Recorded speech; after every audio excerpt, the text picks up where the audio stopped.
Hi everyone, welcome back to another Beyblade Burst Turbo versus match, and for today we have the recently unboxed Riptide version of Forneus F4 taking on the Ripfire version here. So we'll do 6 rounds between these two, and changing from that battle ring mode or stamina mode to Slingshock after 3, and let's get stuck into this action.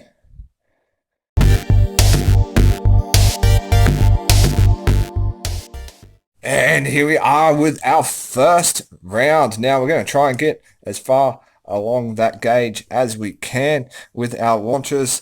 Hopefully it's not too strong that we actually ring out ourselves all the time. We'll see how we go, and launching our Riptide Forneus first. 3, 2, 1, go shoot. And so here we are, some nice contact, bouncing off each other here for the first round and circling the center there. Oh, scraping a bit and coming back in is the Ripfire version of Forneus, and Riptide taking center, and which will get this first round. It is our Ripfire version getting the survivor finish here in our first round. Our second round now, and that first launch wasn't as strong as it felt, so just under halfway with that, and let's move along now, see if that was any stronger after this round. And well, both circling that center mound at the moment. Initial small bit of contact, but now it's a little bit of a chase going on. Which bay is going to catch up first? And just a little glancing touches there, and well, holding center our Riptide Forneus, and in comes Ripfire version, but with not enough to take out this round, and a second survivor victory to the Riptide Forneus. Alright, third round, and we got 3/4 of the way around with that last launch. Let's see if we can get max power for this one. And wow, there's a little bit of a clash with the stadium trying to do that. And nice bit of attacking going on from the Ripfire version, and wow, we have broken free of the contact, and well, chasing down the Ripfire version is our Riptide one, and taking out a third survivor victory. We're coming into the second half of our match now, so we're going to switch our modes here, and 3/4 of the way.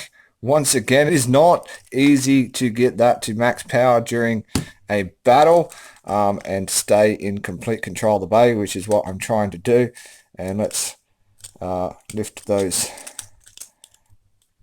Slingshock sections, and it's quite a bit difficult with the Ripfire version because there's nothing really to grip onto. And there we go, we are ready for the second half of this match. So we've got our fourth round and the second half of our match with that, and here comes a decision time. So time to dial back a bit on those launches, because from experience I will pocket these bays rather quickly on a hard launch, simply because they tip out usually up at this top corner here. So we're probably not going to get hit max power on that Riptide launcher, but we got pretty close, and I'm happy with how that went.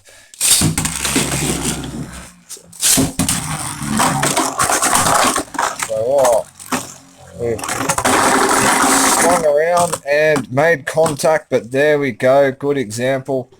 I did dial it back, but about halfway, but we still ended up pocketing ourselves. We got a couple of turns around the stadium, so we'll give that to the Ripfire version with his first round victory here in this battle, and survivor win. Alright, our fifth and second last round, as said, not a heavy launch. That's still a bit much. Okay, we're going to go that one again. Let's try that one again. I definitely was not satisfied with how much movement we just got. Oh, and well, that was a nice little tap at the perfect moment there, pocketing our Riptide thing for our Riptide Bay for a KO. That makes this our final round. Let's just fix that stadium up into its original position there. So it looks all sweet for this last one. And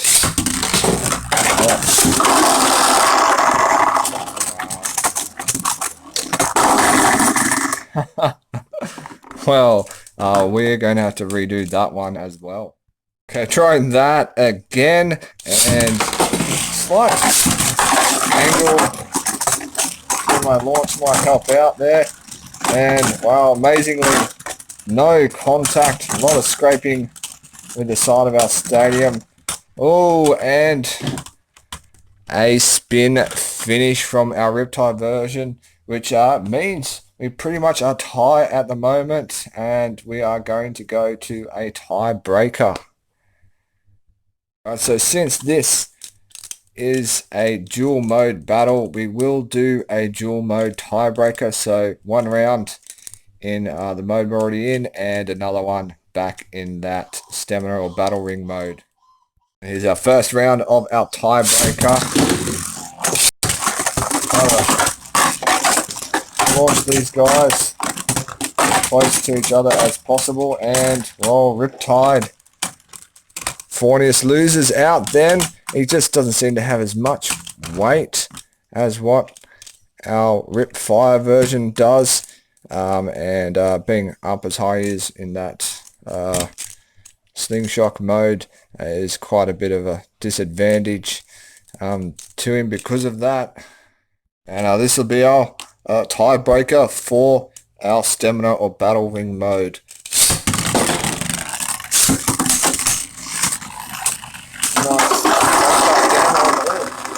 With a good couple of strikes, out goes our Ripfire version. So once again, we are even on points, and that will be it for this one, because we evened up on both those tiebreakers. And there we go, folks. That was definitely an interesting battle. So we did end, as I said, in a tie, and yeah, that just pretty much proves that obviously this Riptide version operates much better when running on that ball there, and quite a bit better than our Ripfire version, and that's kind of surprising because it does have a small weight advantage, but that gives it the ability with that to prevail a lot better in that Slingshock mode.